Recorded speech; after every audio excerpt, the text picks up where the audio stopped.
Everyone, stand back! I'll summon! You won't hurt it! Your powers are still too weak. But I must do something! Seeing how more powerful Seymour is than Yuna is necessary right now. I'm just going to come right out and tell you right now. I almost quit Final Fantasy X. It was to a point where the first few hours were just an absolute slog. I really couldn't stand Titus.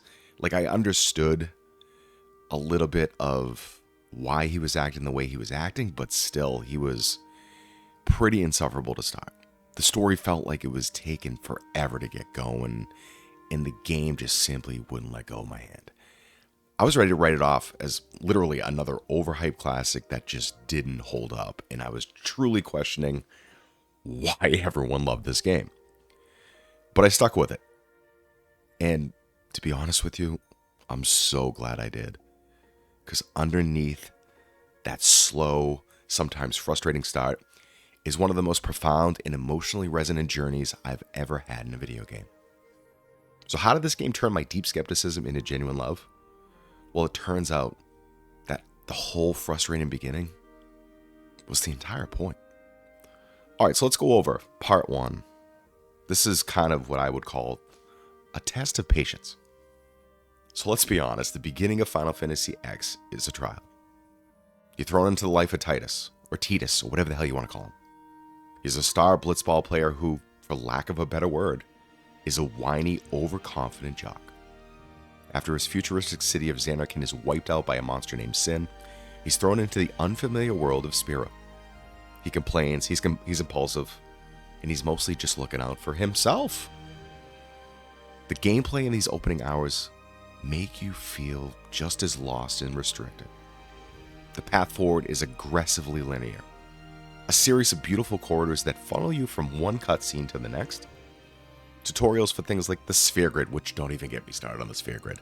I still didn't even figure it out, and I beat the entire game.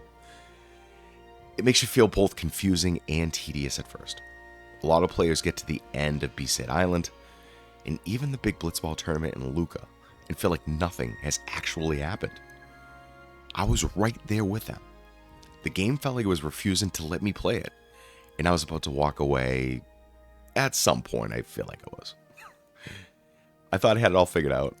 A simple, tropey anime plot with an annoying hero. And I was dead wrong. Bahamut, I haven't seen him yet. Tons of HP, though. Whoa, so cool.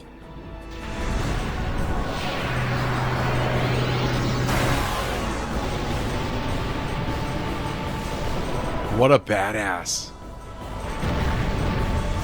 Now that was an entrance. Massive, holy crap.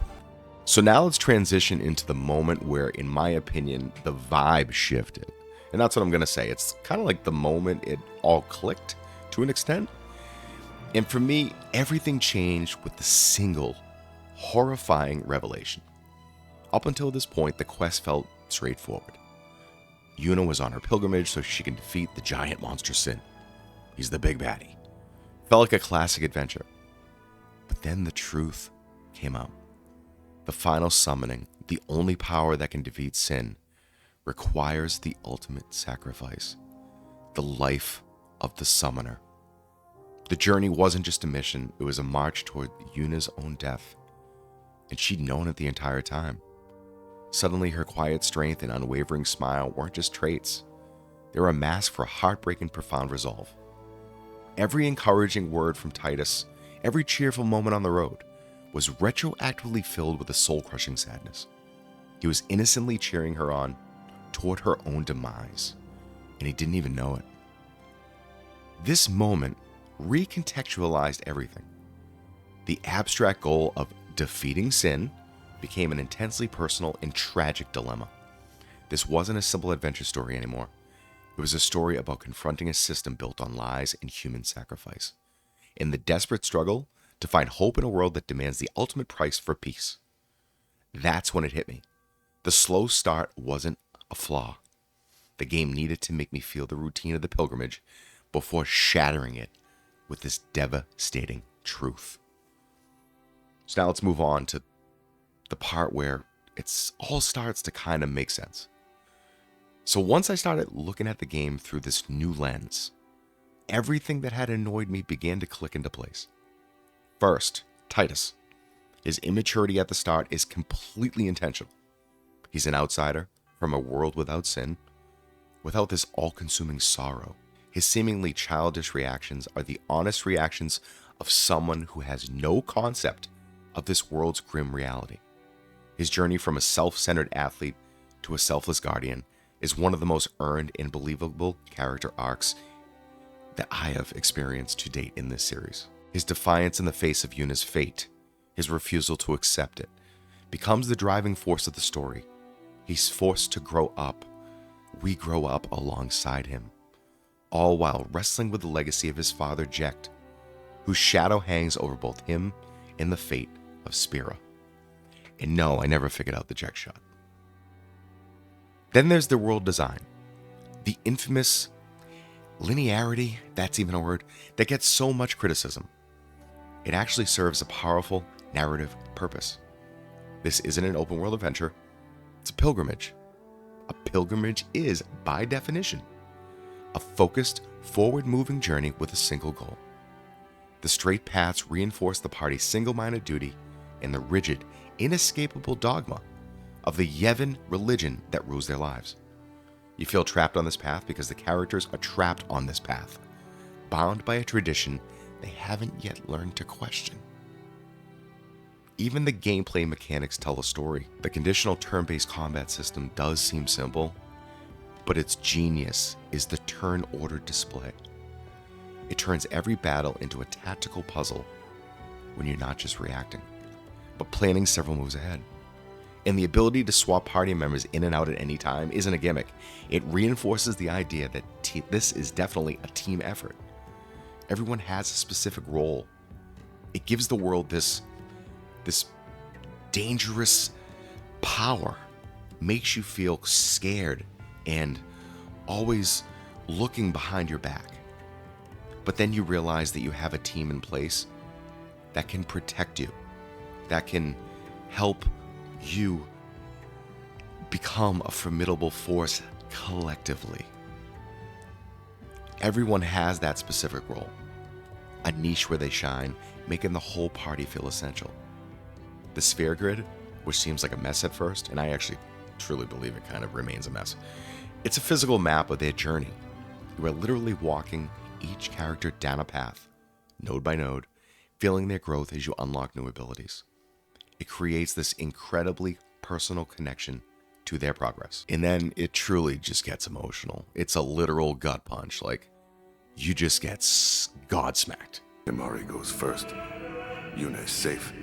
Temari protect. Oh man, damn. Where Final Fantasy X goes from a great game to an absolute masterpiece is the second half. Just as the party dedicates itself to finding a new way, a way to save Yuna, the next emotional punch lands. The love story blooming between her and Titus becomes unbelievably tragic. That iconic scene in Macalania Woods, where they find a moment of peace in a world set on tearing them apart, is beautiful, not just for what it is, but for what it represents. It's a desperate grab for happiness in the face of duty and inevitable loss. And then the final twist lands. Titus himself isn't real. He's a dream of the faith, a physical manifestation of the people from the original, destroyed Xanarkand.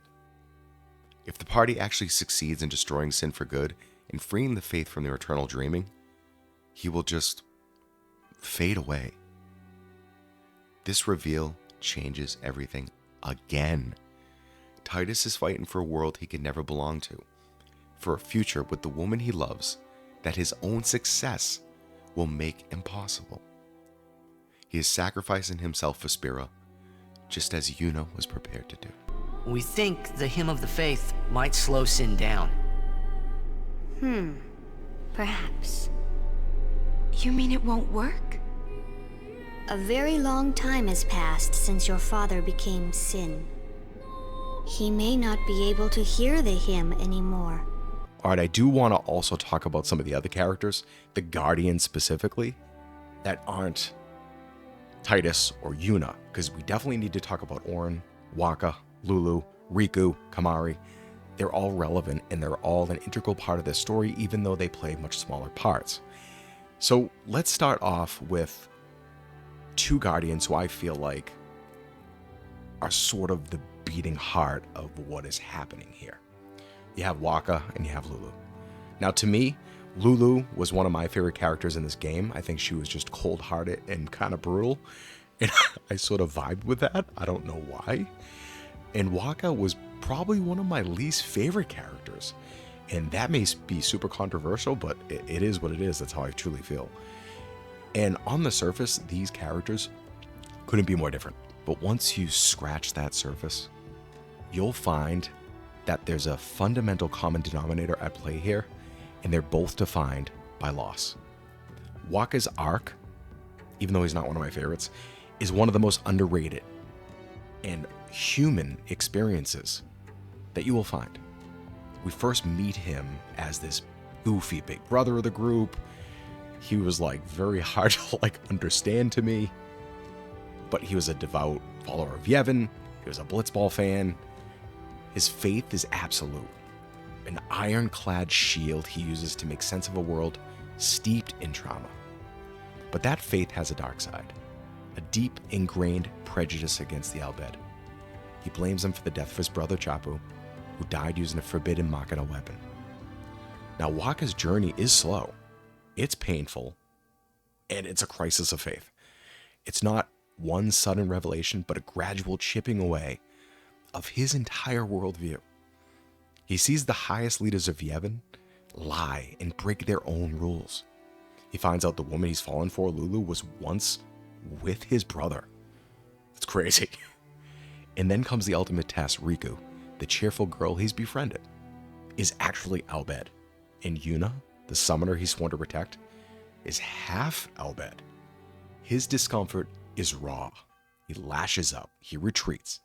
But for the first time, he's forced to confront that his hatred is aimed at people he has come to care for. He's forced to actually listen. By the end, Waka's transformation is profound. He stands against the very dogma he once preached, not because his faith is gone, but because it's evolved into something much stronger than blind obedience. So now let's talk about Lulu. She begins as a stoic, cynical black mage. So many other adjectives I could throw in there too. Her famous dress of belts and somber attitude acting as armor. Her coldness is a defense mechanism born from a history of failure. Before Yuna, Lulu guarded two other summoners. One was a man that gave up his pilgrimage. The other died in a frozen cavern or cave. And it was a death that Lulu has carried as her personal failure for so many years. She tried to discourage Yuna from becoming a summoner, not because she doubted her, but out of a deep sisterly love, desperately wanted to protect her from that same fate. Lulu's journey is about letting go of that grief and allowing herself to hope again. At first, she's harsh, especially with Titus, whose carefree attitude painfully reminds her of Chapu. But as she watches his genuine dedication to Yuna, her walls start to crumble. Her wisdom, once sharp and cynical, becomes a source of real guidance. She's the one who explains the brutal realities of Spira, but also the one who, through her rekindled relationship with Waka, rediscovers her own capacity for warmth. Her arc is a quiet subversion. The Gothic mage becomes a nurturing pillar for the group, proving that true strength isn't about being guarded, but about having the courage to open up again after being so broken. We'll talk briefly about Kamari and then Riku. So let's start with Kamari. So he's of the Ronso tribe. He's a character of profound silent honor. He's Yuna's first and most loyal guardian, a promise he made to Adai and Orin years before our story even begins. His journey is framed by shame. He was exiled from his home on Mount Gagazet. Two of his own comrades broke his horn. This is a symbol of great disgrace for Aranzo. For most of the game, Kimahri is silent, speaking only when he must. And it was so powerful when he did. He is simply Yuna's immovable shield. His loyalty is absolute. Now, his arc isn't about a dramatic personality shift, but about finding his voice and reclaiming his honor. His turning point comes fittingly at the peak of Mount Gagazet. Here he faces his former comrades once more. This time, empowered by his journey with Yuna, Kimahri wins. And the boss battle itself, for me, was super satisfying because there was a ton of mechanics at play, and I had a blast playing through it. And in victory, he doesn't seek revenge, he earns respect. Acknowledging his strength, the Ronso hail him as a hero. Kimahri's journey is about action, not words. He didn't need his horn to grow back. He proved his strength was never defined by it in the first place. So now we talk about Riku. Now, she had a burst of chaotic energy that Spira so desperately needed. She appears as a hyperactive, bubbly Albed girl. But that cheerfulness is a mask for the deep collective trauma of her people. The Albed are treated as heretics, persecuted by Yevon for using Machina and rejecting the pilgrimage. Riku is the voice of pragmatic reason in a world that's drowning in fatalistic tradition. Her arc is about maturity, in my opinion. She's the first to ask the question no one else dares to. Why do we have to let Yuna die? When she reveals she's Albed on the Thunder Plains, it's a pivotal moment that forces Wakka and the others to see the human face of the people they've been taught to hate. Riku's mission isn't just about saving her cousin Yuna, it's about saving Spira from itself. She represents hope, not through faith in some god, but through humanity and the defiant belief that there has to be a better way. Her youthful optimism, which at first seems pretty naive, becomes the very catalyst that pushes the group to find a new path, one that doesn't end in sacrifice. Now let's talk about my actual favorite character in this game, and that is Auron. This guy is such a badass, guys. Auron is less a character on a journey and more a force of narrative will. He is quite literally a ghost from the past, an unsent who refused to go to the far plane. Years ago, he was a guardian to High Summoner Braska. Yuna's father, alongside Titus's father, Jecht, he watched them defeat Sin, only to see the cycle repeat and his friends die for a lie. Enraged, he confronted Yunalesca for upholding this lie. She struck him down, but his promise to his friends to look after their children kept his spirit anchored to the world. The Yunalesca boss fight was absolutely brutal. It was a painful reminder to me that this game can get desperate very quickly, and every single decision in mechanics matter, and you need to pay attention. Auron's role is that of a mentor, the guide who has already seen how the story ends and is dead set on writing a new one. He is the bridge between generations, pulling Titus from a dream of Xanarkand into the reality of Spira to be the catalyst for change. His guidance is often cryptic and harsh, but it's all designed to force Titus and Yuna to find their own answers. His journey isn't about finding peace for himself, but about creating a world where the next generation can. When his promises are finally fulfilled, he accepts his own fate, a weary soldier whose long war is finally over. I told him about Yuna just before I died. I've been wandering ever since, never going to the far plane. Auron. Don't make that face. That's big news. Being dead has its advantages. Let's talk a little bit more about Yuna and Titus specifically here. Because at the very center of that war that we just talked about is Yuna. Her arc is one of the most compelling in all of Final Fantasy, at least from what I experienced, which isn't that much, but it's a journey from self-sacrificing duty to revolutionary self-empowerment. As the daughter of High Summoner Braska, she carries the weight of the world on her shoulders. She's expected to be the symbol of hope, to smile through her despair, and to walk willingly toward her own death for Spira. Her pilgrimage isn't just a religious duty, it's a performance of hope in a hopeless world. Her transformation ignites with Titus's simple, defiant question. Why? Why does she have to die? This plants a seed of rebellion, Her journey stops being about fulfilling a pre-written destiny. It starts being about finding her own. The turning point is her refusal of the final summoning. In that moment, she rejects thousands of years of tradition and chooses to fight for a true lasting peace, not just another temporary calm. Yuna evolves from a girl defined by her father's legacy into a leader who forges her own, becoming a symbol not of faith in Yevon, but of faith in humanity. And then there's Titus. He's our window into this world. Starts his story as a self-centered blitzball player. Didn't seem like anything more. He's haunted by the shadow of his famous and neglectful father, Jecht. On the surface, his journey is about getting home, but it quickly becomes about discovering who he really is. Titus is loud, sometimes whiny, and totally ignorant of Spira's suffering. He's the audience surrogate, asking the obvious questions the people of Spira have been conditioned not to. His arc is about moving from selfishness to selflessness. Those daddy issues aren't just a personal problem. They're the key to the entire plot when he learns his father is Sin.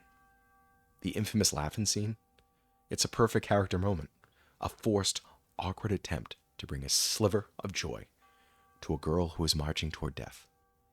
His love for Yuna is what fuels his entire development. He goes from wanting to save himself to wanting to save her, and finally, to wanting to save everyone. His final sacrifice, accepting his own non-existence as a dream of the faith, is the ultimate expression of his personal growth. He becomes a hero, not in spite of his origins, but because of them, choosing to give up his own dream for the reality of a better world. I didn't know when and how I should talk about these characters. In the order of which I did, I'm not sure it makes a difference because it's still so significant of a story and of a game. But we have to talk about the antagonist tragedy here. We have to talk about Seymour. Seymour isn't just evil. He's a tragic figure. He's a dark mirror of the hero's own struggles. He's a product of the same broken world, but his response to it is one of despair. Seymour's motivations, they're rooted in profound childhood trauma. As a half Guado, half human child, he was an outcast rejected by both races. His only comfort was his mother. Took him to the ruins of Xanarkand and sacrificed herself to become the faith for the Aeon Anima. A desperate attempt to give him power and acceptance. This act meant to help him. Instead, taught him that death and power are the same thing. He came to believe that life itself is the source of all suffering, and that the only true salvation for Spira is to end all life. His goal, to become Sin, is twisted in logic, in an act of mercy. He has a direct parallel to both Titus and Yuna. Like Titus, he's driven by a painful relationship with a parent figure. Like Yuna, he seeks to end Spira's suffering. But where the heroes find connection and hope, Seymour is consumed by isolation. He sees the cycle of the pilgrimage as a pointless charade and offers a different, more absolute final solution. He's a compelling villain, not because we agree with him, but because we understand the pain his evil grew from. He embodies the corruption at the heart of Yevon, a maester whose personal tragedy led him to embrace total destruction. The Seymour Flux boss fight was the real, true skill check, and it was a wall that I personally hit, and it felt fair the entire time. And once I overcame it, it was the most mind-blowing experience I had in a boss fight for a game that is 30 years old. Just absolutely wild. All right, so now that hopefully I didn't bore you, but I really wanted to take some time to do a deep dive on these characters because they deserved it. The writers of this game, the developers of this game deserve it because there's a lot to it that takes a long time to unpack and to actually be revealed. And it's not all kind of disclosed and thrown in your face. You have to really sit down and think about it, which to me makes this game that much more significant and valuable as a video game. This structure, this slow burn that builds to an explosive, emotional, and philosophical climax is what makes this game so special. I would just ask, if this video did resonate with you, please consider liking and subscribing, and maybe I'll do more of these. ultimately, this was my journey. This was my experience with Final Fantasy X. And it basically mirrored Titus's own journey through Spira. I started as a skeptical outsider myself, annoyed by things I didn't understand. That's why I almost quit. But as I went further, the layers peeled back to reveal a world and a story of incredible depth, of sorrow, of beauty. The game isn't just about Titus and Yuna. It's about an entire world grappling with a cycle of despair, and each character provides a different window into that struggle. Wakka's painful journey from a devout, almost zealous follower of Yevon to a man who must question his entire reality is a powerful look at the loss of faith and what it takes to find your own morality outside of institutions. Lulu, who has already walked this path of sorrow with another summoner, embodies the world's cynicism. Her emotional walls are Spira's walls, and watching them crumble as she learns to believe in a new unwritten future is one of the game's most subtle and rewarding arcs. Kamari, the outcast seeking honor, finds that true strength isn't just in fulfilling a duty, but in defining his own purpose and becoming a leader for his people by choice, not by obligation. And again, we'll talk about the game's villain, but it's a reflection of the same despair. Seymour is the ultimate product of Spira's brokenness. He has seen the cycle of death and believes the only true release from suffering is death itself. He's a dark mirror to Yuna, twisting the idea of sacrifice into a crusade for oblivion. He isn't just evil for the sake of it, he is the terrifying logical endpoint for a world that has lost all hope. The game's supposed flaws, the slow start, the annoying protagonist, the linear paths, aren't flaws at all, guys. They are deliberate, carefully crafted elements that, when pieced together, form one of the most powerful and cohesive stories ever told in gaming. It's a game that teaches you patience, and then rewards that patience with an experience that will stay with you long after the final heartbreaking scene. It's not just about a story you play, it's a story you feel, and that is why, despite my initial doubts, I ended up deeply appreciating Final Fantasy X. Ladies and gentlemen, thank you so much for listening and watching. Take care. See you next time. It's been long enough.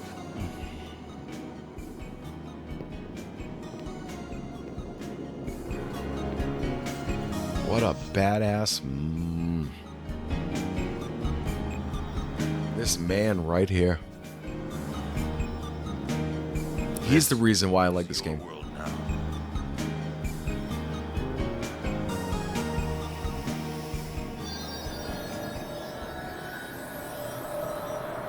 Ugh. Orin. Fuck, that one got me.